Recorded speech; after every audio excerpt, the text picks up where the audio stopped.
जय मसीह। परमेश्वर का धन्यवाद हो क्योंकि परमेश्वर ने एक बार फिर से आपके बीच में परमेश्वर का वचन लेके आने का अवसर मुझे दिया है।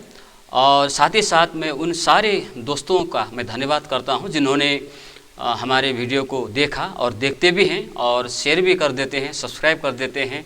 आप सभी को प्रभु आशीष दे।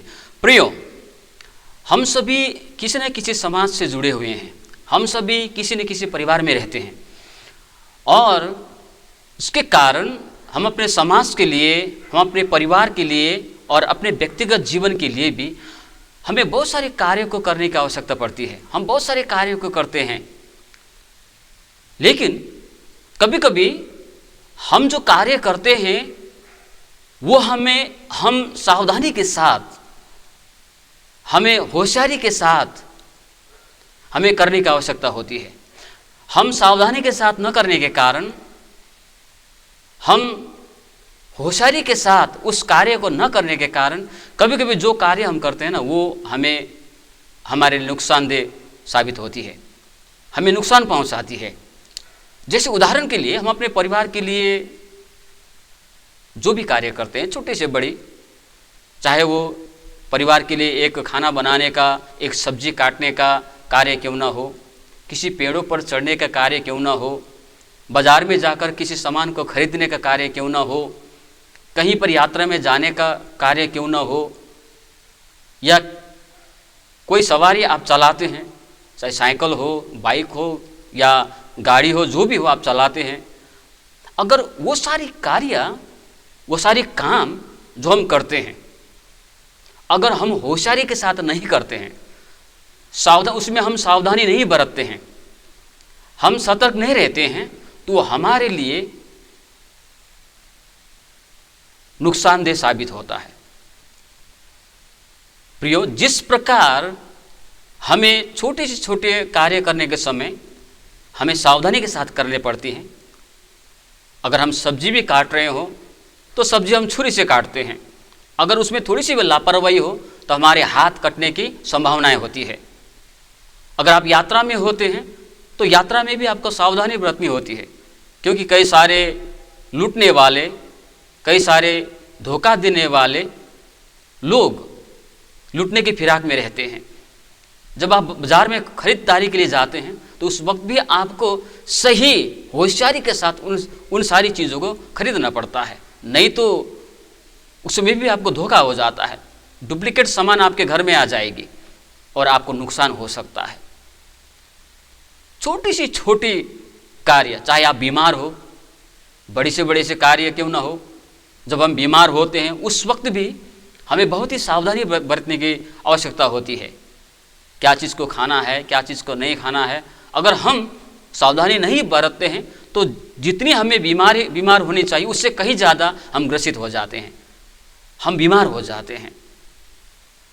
प्रियो, जितने हमें इस संसार में रहते हुए अपने परिवार के लिए, अपने समाज के लिए, अपने जीवन के लिए हमें कार्य करनी है और उसमें सावधानी बरतनी है, ठीक इसी प्रकार हमारे आत्मिक जीवन के लिए भी हमारे जो आत्मिक जीवन में हम बढ़ रहे हैं, यीशु मसीह में जो जीवन हम जीते हैं, वो जीवन जीने के वक्त में बाइबल बताती है हम लोग भी एक यात्रा में है, आत्मिक यात्रा में।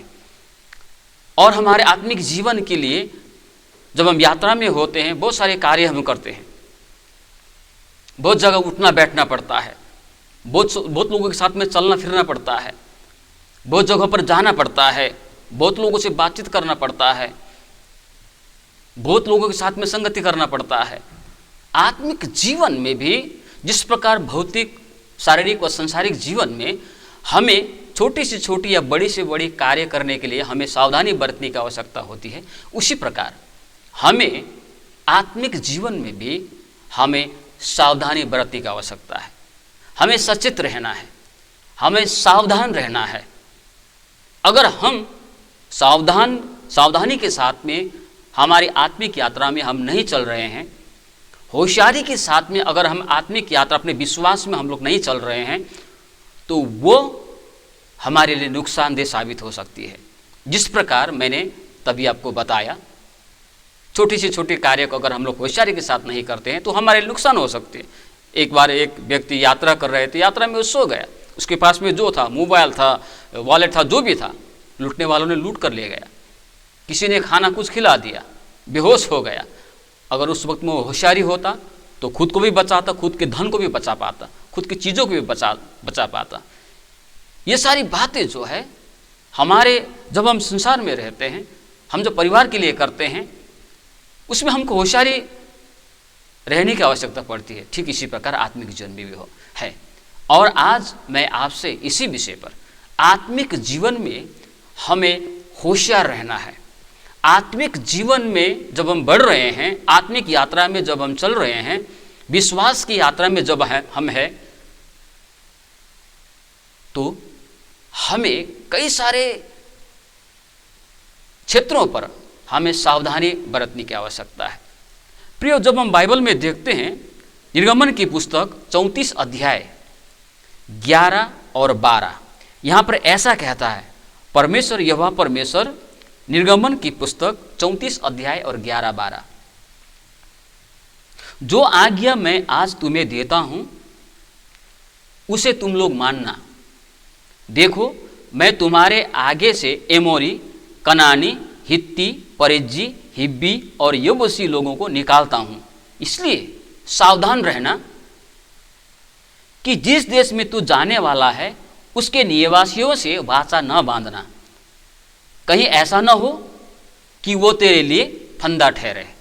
और इसी प्रकार फिर व्यवस्था की पुस्तक, व्यवस्था विवरण 6 अध्याय इसका 10 से लेकर 13 तक, जब तेरा परमेश्वर यहोवा तुझे उस देश में पहुंचाए जिसके विषय में उसने अब्राहम, इसहाक और याकूब नामक तेरे पूर्वजों से तुझे देने की शपथ खाई, और जब वह तुझको बड़े बड़े और अच्छे नगर जो तूने नहीं बनाए, और अच्छे अच्छे पदार्थों से भरे हुए घर जो तूने नहीं भरे, और खुदे हुए कुएं जो तूने नहीं खोदे, और दाख की बारियां और जैतून के वृक्ष जो तूने नहीं लगाए, ये सब वस्तुएं जब वह दे और तू खा के तृप्त हो, तब सावधान रहना कहीं ऐसा न हो कि तू यहोवा को भूल जाए जो तुझे दासत्व के घर अर्थात मिस्र देश से निकाल लाया है। प्रियो, इस तरह के बाइबल पुराने नियम में इस प्रकार की बातें, इस प्रकार के खंड बाइबल में बहुत सारा जगह, पुराने नियम में बहुत सारे जगह पर लिखा है। उन सारी पदों को, उन सारे खंडों को दिखाने का यहाँ समय नहीं है, लेकिन ये 2 खंडों को पढ़ने के बाद यहोवा की जो, परमेश्वर की जो इच्छा है इजरायलियों के प्रति, वो स्पष्ट झलकता है। परमेश्वर चाहता है कि उसके लोग होशियारी का जीवन जिए, सावधानी के साथ में अपने जीवन को जिए, चाहे वो रहने की जगह हो, चाहे वो रहने की बातें हो, खाने की बातें हो, लेन देन करने की बातें हो, सभी जीवन यापन करने के समय में परमेश्वर चाहता है कि इजरायली लोग सावधानी के साथ में करें। कहीं ऐसा ना हो कि परमेश्वर के वे लोग भूल जाएं, परमेश्वर की आज्ञा को भूल जाएं और अपने जिंदगी में हानि को उठाएं। ठीक इसी प्रकार से नया नियम में भी हम आत्मिक इजरायलियों को, हम आत्मिक यात्रा में बढ़ रहे हुए लोगों के लिए नए नियम में सुसमाचार से लेकर प्रभु के सेवकों ने, प्रेरितों ने बहुत जगह पर, प्रभु यीशु ने बहुत जगह पर हमें होशियार रहने के लिए हमें उन्होंने सिखाया है। तुम्हें होशियार रहना है, सावधान रहना है। कई जगह पर अगर आप एक एक करके देखेंगे तो आपको बहुत सारे जगह पर यह शब्द को आपको मिलेगा। प्रियो, आज इसी विषय को लेकर मैं आगे बढ़ना चाहता हूं, तो मेरे साथ में आप खोल लीजिए फिलिपियों की पत्री 3 अध्याय इसका 2 पद मैं पढ़ना चाहता हूं। फिलिपियों की पत्री 3 अध्याय पद 2। नया नियम में बहुत सारे क्षेत्रों में हमें सावधान रहने के लिए सिखाया गया है। प्रभु यीशु ने सिखाया, चेलों ने सिखाया, प्रभु के दासों ने, विश्वासियों ने सिखाया। लेकिन यहाँ मैं एक खंड को लेना चाहता हूँ। यहाँ पर फिलिपियों के पत्री में प्रभु के दास प्रेरित पावल फिलिपियों की विश्वासियों को, फिलिपियों की मंडली को यहाँ पर इस 3 अध्याय, फिलिपियों के पत्री 3 अध्याय का 2 वचन में तीन बातों से, तीन प्रकार के लोगों से यहाँ पर सावधान रहने के लिए बोलता है। वो क्या है? यहाँ पर वो कहता है फिलिप्पियों के पत्र 3 अध्याय का 2 वचन, कुत्तों से चौकस रहो, उन बुरे काम करने वालों से चौकस रहो, उन काटकूट करने वालों से चौकस रहो। ये तीन प्रकार के लोग हैं जो इस पद में बताया गया है। इसी पद के आधार पर मैं आपसे कुछ बात आपके बीच में रखना चाहता हूं। जब इस पत्र को पौल के द्वारा लिखा गया तो पौल प्रेरित उस वक्त जेल में था और जेल में रहते हुए उन्होंने बहुत सारे बातें उन्होंने सुना वहाँ के विश्वासियों के विषय में, और फिलिपियों के विश्वासी पौल प्रेरित के लिए एक मददगार सहायक भी ठहरा था। उन्होंने एक बहुत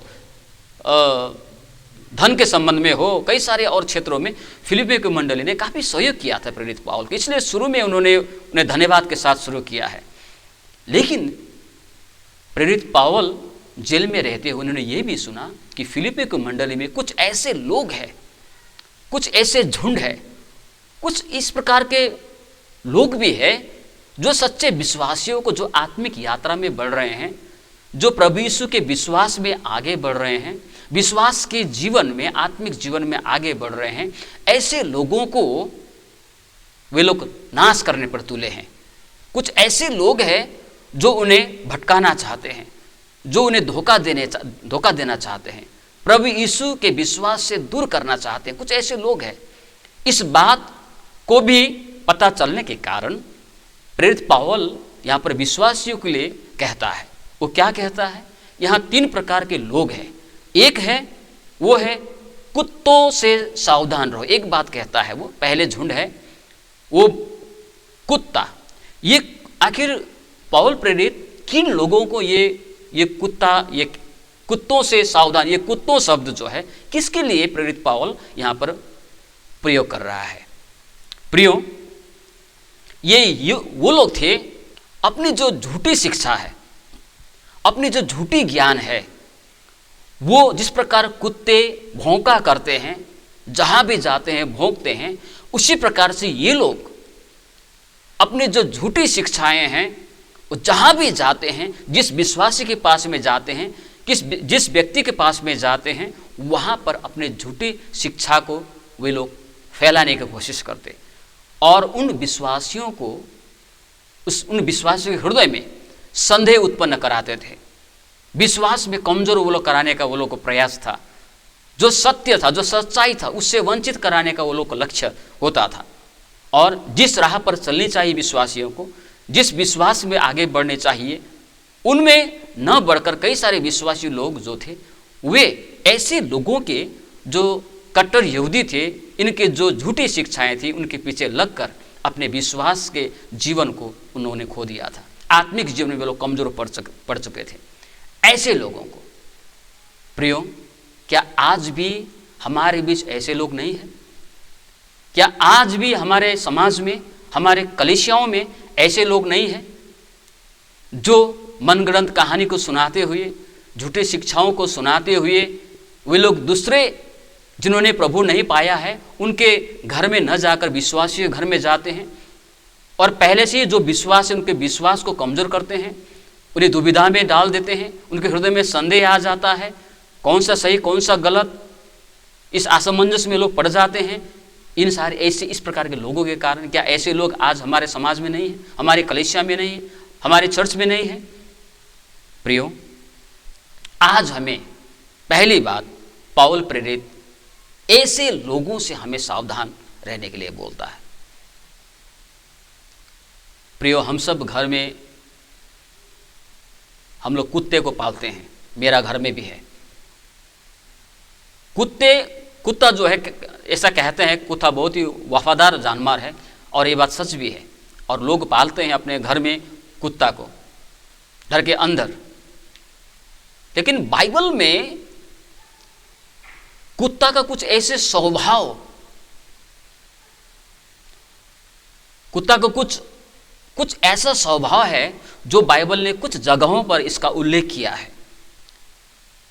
जैसे यहाँ पर जब हम पढ़ते हैं बाइबल में मत्ती रचित सुसमाचार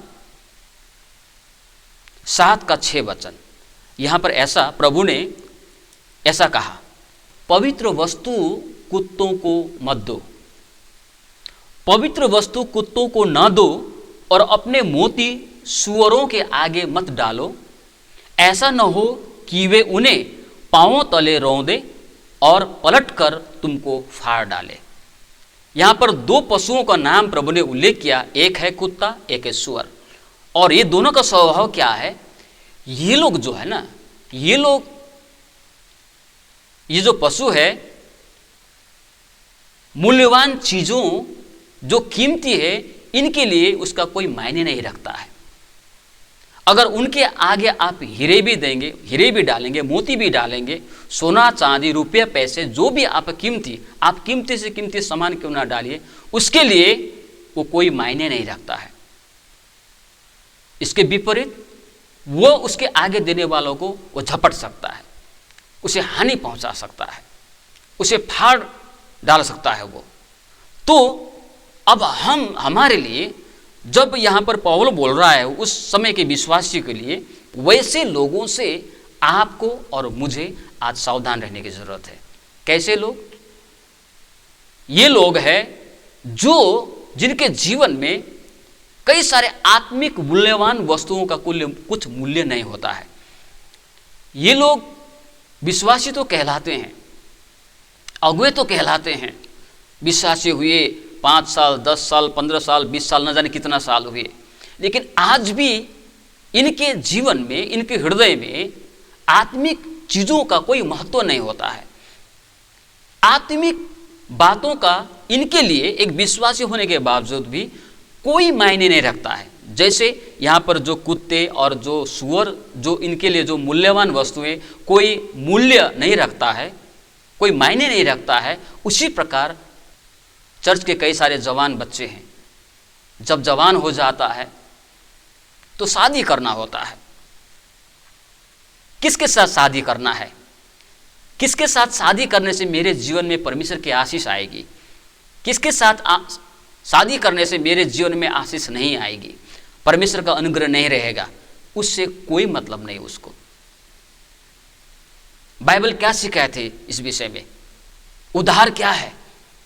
अगर मैंने उद्धार पाया है तो उस उद्धार को कैसे संभाल कर रखे? प्रार्थना करना क्या है? प्रार्थना का मूल्य क्या है? रविवार के दिन सारे कलीसिया मिलकर चर्च में जाकर आराधना करने का मूल्य क्या है? गीतों को गाने का मूल्य क्या है? परमेश्वर के वचन बाइबल का मूल्य क्या है? संगति का महत्व क्या है? इनके लिए ये सारी बातें कुछ मायने नहीं रखता है। अगर इच्छा हुई गया, इच्छा नहीं हुई नहीं गया, समय मिला गया, समय नहीं मिला नहीं गया।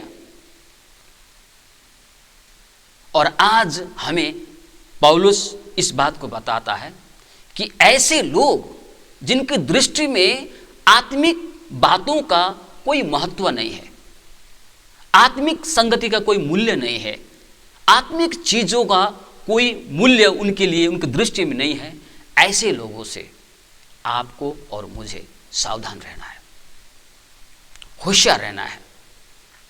जो आत्मिक विश्वासी होने के बावजूद भी वह आत्मिक बातों को कोई मूल्य नहीं रखता, कोई मूल्य नहीं देते हैं, ऐसे लोगों से सावधान रहना है। प्रियो, नीति वचन 26:11 और दूसरा पत्रस 2:22 में कुत्ता का और एक स्वभाव वहां पर बताया गया है। वो क्या है? जिस प्रकार कुत्ता अपनी छांट खाने के लिए लौटती है, उसी प्रकार मूर्ख व्यक्ति अपनी मूर्खता को दोहराता है। आज कलीसिया में क्या ऐसे लोग नहीं हैं? विश्वासी होने के बावजूद भी वो बार बार कीचड़ में चली जाती है, सूअर के समान बार बार अपनी छांट को खाता है, कुत्ते के समान। आपने देखा होगा, मैंने भी देखा है, कुत्ते अपने छांट को खाता है जो वो उल्टी करता है। क्या ऐसे लोग हमारे बीच नहीं हैं?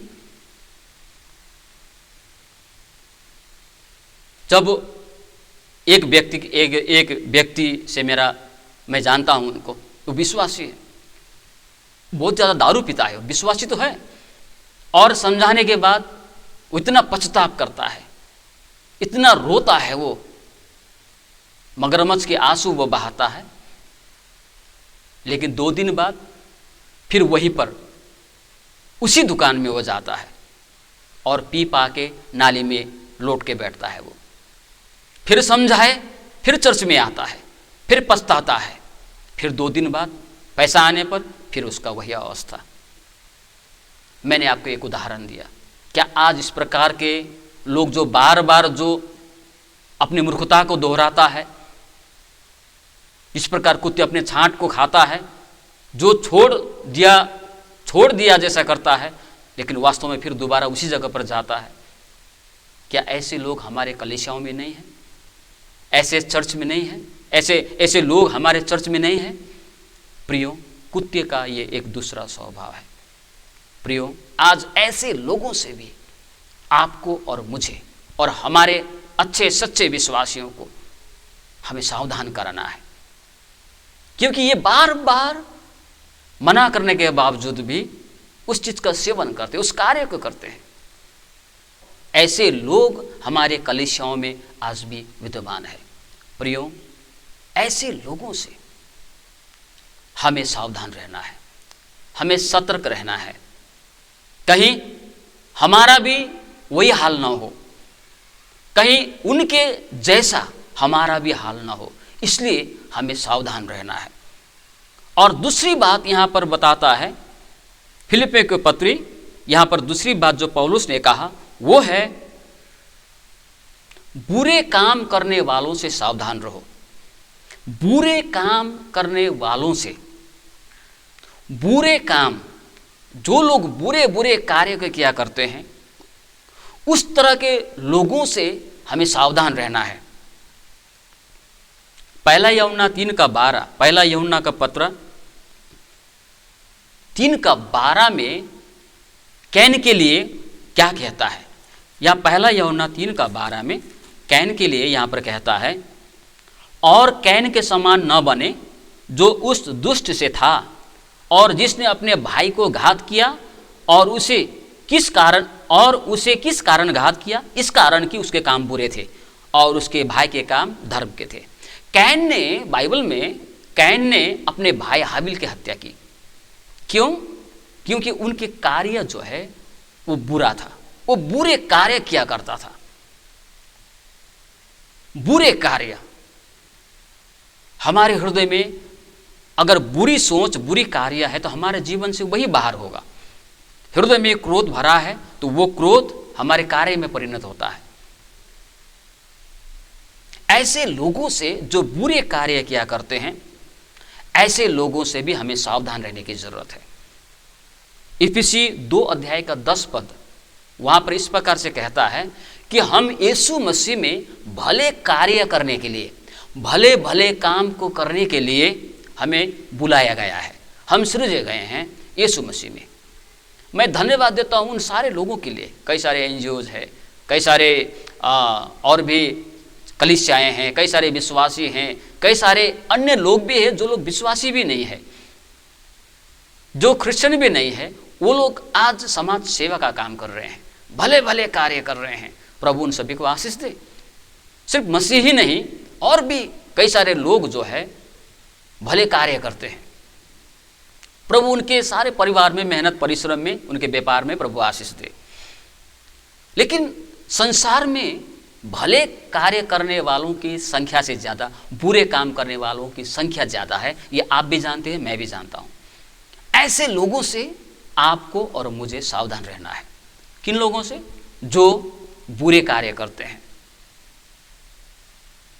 लूटते हैं लोगों को, धोखा देते हैं, बदनाम करते हैं, अपमान करते हैं, निंदा करते हैं, परिवारों में झगड़ा को लगाते हैं, दोनों व्यक्ति के बीच में झगड़ा को लगा देते हैं, फूट करा देते हैं, चोरी किया करते हैं, कई सारे बुरे कार्य वो समाज में रहते हुए करते हैं। प्रियो, ऐसे बुरे काम करने वालों से हमें सावधान रहना है। क्यों? पहला कोरिन्थी 15 अध्याय 33 वचन कहता है, अगर हम ऐसे लोगों के साथ में रहेंगे, ऐसे लोगों के साथ हम संगति में रहेंगे, ऐसे लोगों की संगति में रहेंगे, तो आपको और मुझे पता भी नहीं चलेगा कि उनका जो बुरे कार्य करने का जो आदत, जो स्वभाव है, वो हमारे जीवन में कब आया हमको पता भी नहीं चलेगा। क्योंकि बुरी संगति अच्छे चरित्र को बिगाड़ देती है। पहला कोरिन्थी 15 का 33 वचन। बुरी संगति, बुरे लोगों के साथ उठने बैठने संगति करने से, ऐसा नहीं कि उनके साथ बातचीत नहीं करना है, ऐसा नहीं कि उनके घर में नहीं जाना है, ये बात नहीं है। अगर वैसा है तो फिर संसार से हमको चले जाना होगा, लेकिन उनके साथ हमें घुल मिल नहीं जाना है। बिना कारण उनके साथ हमें रहने की आवश्यकता नहीं है। क्यों? जिस प्रकार एक चुंबक में अगर एक स्क्रू ड्राइवर लगा है, तो स्क्रू ड्राइवर में क्या होता है, थोड़ी देर में आप उसको अलग कीजिए तो वो स्क्रू ड्राइवर खुद चुंबक न होते हुए भी वो चुंबक का जो गुण है, चुंबक का जो आकर्षण, वो खींचने वाला जो शक्ति है, वो स्क्रू ड्राइवर में भी आ जाती है। ठीक इसी प्रकार बुरे लोगों के साथ में अगर आप संगति करने, बिना कारण आप उठने बैठने, यहाँ वहाँ जाने, उसके पास जो बुरी आदतें हैं, बुरी बुरी बातों को बोलना, बुरी बुरी गालियों को बोलना, वो नहीं, उसे नहीं मालूम कहाँ बेटी है, कहाँ बेटा है, मेरे सामने कौन है, बड़े हैं छोटे हैं, उसे कोई मतलब नहीं है। बुरे बुरे कामों को करना, लोगों को धोखा देना, लोगों को दबाना, लोगों को लूटना, लोगों को बर्बाद करना, लोगों पर अन्याय करते हुए उसके ज़िंदगी को बर्बाद करना, लोगों को बेइज्जती करना, कई सारे बुरे कार्य हैं बाइबल में बताए गए हैं। ऐसे लोगों के साथ हमें संगति नहीं करना है, आपको और मुझे और उन सारे विश्वासियों को सावधान कराने की आवश्यकता है। नहीं तो ये गुण, ये स्वभाव आपके और मेरे जीवन में भी आ सकती है और ये हमारे आत्मिक जीवन को नष्ट कर सकती है। तीसरी बात वो है, यहाँ पर जो बातें बताया गया है वो है काट कूट करने वालों से सावधान रहना है। ये हिंदी बाइबल में ये काट कूट जो शब्द आया है, अंग्रेजी में बताया गया है द मल्टीलेटर्स। अर्थात मैं सीधा शब्द में कहूं, ये काट कूट करने वाले किन लोगों को संबोधन कर, किन लोगों को बताता है, किन लोगों की संकेत करते हैं? वे लोग जो यहूदी जाति से है और जिनका शरीर में एक चिन्ह अर्थात एक खतना किया जाता है। खतना क्या है? किसी भी पुरुष का गुप्त अंग के पहले भाग को काटा जाना। और ये क्या, ये क्यों करते थे इजरायली लोग, यहूदी लोग ये क्यों करते थे? जब हम उत्पत्ति की पुस्तक 17वां अध्याय 1 से 14 में पढ़ते हैं तो ये एक चिन्ह था, जो खतना था, जो यहूदी लोग अपने गुप्त अंग में किया करते थे। ये छोटी सी शल्य कार्य हुआ करता था, छोटी सी एक प्रक्रिया है, कार्य ये जो करते थे। इसका मतलब ये होता था, परमेश्वर ने वहाँ 17 अध्याय, उत्पत्ति 17 अध्याय 1 से 14 अब्राहम के साथ में वहाँ पर बोला गया, प्रभु ने एक वाचा बांधी, क्या है? तुम मेरे प्रजा होगे और मैं तुम्हारा परमेश्वर, तुझे मैं कनान देश दूंगा, तेरे वंशज मेरे संतान कहलाएंगे, तुम मेरे निज प्रजा होगे। ये सारी जो चिन्ह है ना, ये सारी बातें जो प्रभु ने कहा, यहोवा परमेश्वर ने, और उन्होंने बताया तुम मेरे प्रजा हो, तुम मेरे संतान हो, यदि तुम मेरी आज्ञाओं को पालन करोगे तो तुम ही नहीं, तुम्हारे वंशज भी मेरे हमेशा मेरे संतान ठहरोगे। और इस बात का चिन्ह है ये खतना। और यहूदी लोग इस बात पर वे लोग घमंड करते थे और खतना करवाते थे, और वो लोग सोचते थे कि ये हमारा एक चिन्ह है कि हम जीवित परमेश्वर का, यहोवा परमेश्वर का हम लोग प्रजा है, हम लोग संतान है, हम उनके लोग हैं, और इस चिन्ह पर वो लोग घमंड करते थे। लेकिन ये तो वो लोग करते थे, लेकिन परमेश्वर ने जो नीचे कहा, जो बाकी जगहों पर कहा, तुम्हें मेरी आज्ञा को, यदि तुम मेरी प्रजा हो, तुम मेरी आज्ञा को तुम पालन करोगे, यदि तुम मेरी प्रजा हो, मैंने तो तुम्हें मेरी प्रजा कहा, मेरे बच्चे का, मेरे संतान का, जो भी हो, यदि तुम सच में मेरी प्रजा होगे तो मेरी आज्ञा को पालन करोगे। वे लोग खतना तो क्या करते थे, शरीर में एक चिन्ह, इस बात को वो दिखाने का प्रयास करते थे, वो चिन्ह को करते हुए, उस चिन्ह को बनाते हुए कि हम परमेश्वर के संतान हैं, परमेश्वर की प्रजा है, परमेश्वर के लोग हैं। लेकिन जो कार्य करनी चाहिए वो लोग करता नहीं था। प्रिय मित्र, आज यहूदी के लिए, इजरायलियों के लिए वो खतना परमेश्वर के प्रजा होने का चिन्ह अगर था, तो आज हमारा मसीह होने का चिन्ह क्या है? क्या मसीह ने, यीशु ने हमें कुछ चिन्ह दिया है कि वो अगर हमारे जीवन में हो तो हम उसके हैं? प्रभु ने एक जगह कहा, मरकुस सुसमाचार 16 अध्याय 17 से 18 में उन्होंने कहा, एक बार मैं पढ़ना चाहता हूँ, मरकुस सुसमाचार 16 अध्याय और 17 और 18। यहाँ पर उन्होंने कुछ बातें कही है, मैं उसको पढ़ देना चाहता हूँ। विश्वास करने वालों में ये चिन्ह होंगे कि वे मेरे नाम से दुष्ट आत्माओं को निकालेंगे, नई नई भाषा बोलेंगे, सांपों को उठा लेंगे, और यदि वे प्राणनाशक वस्तु भी पी जाएं तो भी उनको कुछ हानि न होगी। वे बीमारों पर हाथ रखेंगे और वे चंगे हो जाएंगे। प्रभु यीशु ने ये बोला, मुझ पर जो विश्वास करते हैं, मेरे सुसमाचार में जो विश्वास करते हैं, उसमें ये चिन्ह होंगे। यहाँ पर एक तरह से आत्मिक वरदान, एक प्रकार से आत्मिक दान वरदान के विषय में प्रभु यहाँ पर बताता है। हाँ, वास्तव में पौलुस कहता है, वास्तव में सच्ची चिन्ह, जो सच्ची खतना तो हमारे हृदय में है। और परमेश्वर प्रभु यीशु में हमें, जब हम प्रभु पर विश्वास करते हैं तो हमारे जीवन में आत्मिक दान वरदान आ जाते हैं। लोग अन्य भाषाएं बोलते हैं, प्रार्थना करते हैं, चंगे हो जाता है, चंगाई को प्राप्त करते हैं लोग हमारी प्रार्थनाओं के द्वारा। विभिन्न प्रकार के दान वरदान बाइबल में बताया गया है। और यहाँ पर सांपों को उठा लेंगे, विष पीने से भी हानि नहीं होगा। कई सारे विश्वास करने वालों में दुष्ट आत्माओं को निकालेंगे, ये चिन्ह होंगे। और भी कई सारे दान वरदान।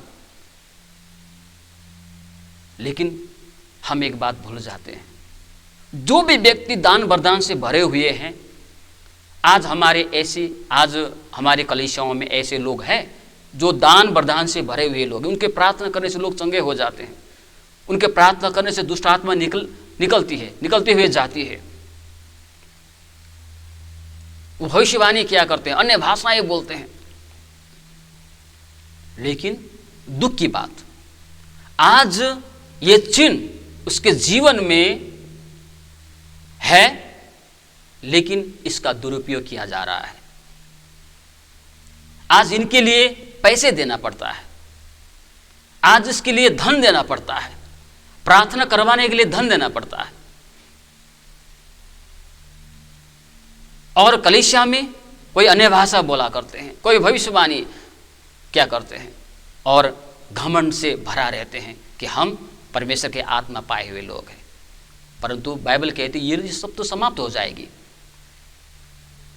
पहला कोरिन्थी 13 अध्याय, उसके बाद 14 अध्याय में वो कहता है, इससे बड़ी परमेश्वर के प्रेम, जो प्रेम है, प्रेम की बातों में ध्यान दो। आत्मिक दान वरदान के पीछे तो है हम लोग, उसे तो पाना है, लेकिन उससे ज़्यादा आत्मिक फल हमारे जीवन में होना है। आत्मा का फल, आत्मिक दान वरदान में पड़े हुए लोग, आत्मिक दान वरदान से भरे हुए लोग, कई सारे लोग ऐसे हैं जो घमंड से भर जाते हैं, उनके लिए धन व्यय करना पड़ता है। कि इस प्रकार के लोग आज हमारे समाज में नहीं। जिस प्रकार शारीरिक चिन्ह में इजरायली लोग घमंड क्या करते हैं, क्या आज हमारे आत्मिक चिन्ह, कुछ ऐसी बातें जो हमारे जीवन में होती है, जो इस बात को दिखाता है कि आप यीशु मसीह में आप विश्वासी है। यदि वे है नहीं, वो प्रभु जानता है वो सच में विश्वासी है या नहीं, उसे भी पता होता है, प्रभु भी जानता है। लेकिन इस बातों के सहारे, इस बातों को दिखाते हुए वो इस बात का घमंड क्या करते हैं, लोगों के ऊपर वो ऊंचा बना बैठा है और इसका फायदा वो उठाया करते हैं। लेकिन पहला कोरिन्थ, दूसरा कोरिन्थ 12 का 12, पहला कोरिन्थ 14:12 इस बात को बताती है। ये सारी बातें जो है, ये सारी बातें आत्मिक उन्नति के लिए, कलीसिया की उन्नति के लिए दिया गया। ये हमारा जो वरदान है, हमें जो वरदान प्राप्त होता है, ये वरदान के द्वारा हमारे कलीसिया के विश्वासी अन्य लोगों की उन्नति होना है, दुर्गति नहीं।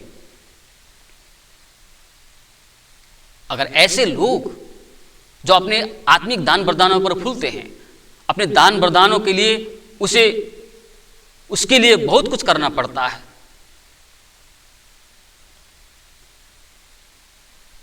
उस समय में पौलुस ने फिलिपियों को विश्वासियों को बोला, उन काट कुट करने, अंग भंग करने वालों से, खतना को अपना चिन्ह, अपना घमंड मानने वाले ऐसे लोगों से अलग रहो।